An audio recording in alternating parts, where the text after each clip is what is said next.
Le 28 octobre 1918, l'avion de Roland Garros est abattu par un Fokker allemand. Un grand héros français disparaît. Il était né 30 ans plus tôt à Saint-Denis de la Réunion dans une famille originaire de Toulouse. Envoyé comme pensionnaire en France en 1900, il contracte une pneumonie. En 1909, il se découvre une passion, l'aviation. Très vite, il fait partie de ces pionniers des airs et en septembre 1913, il réussit la première traversée de la Méditerranée en avion. Un an plus tard, dès le début du conflit, il s'engage comme pilote.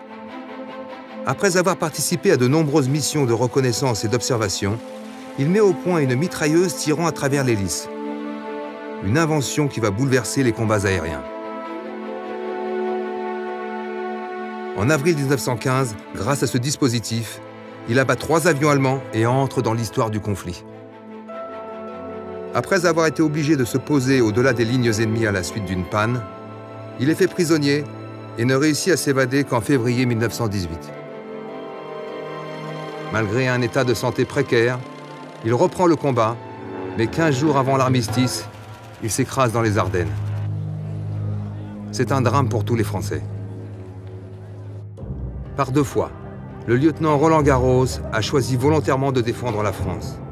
Son nom est à tout jamais symbole de tous ceux qui, de cette île lointaine, sont venus jusque dans l'Hexagone pour se battre.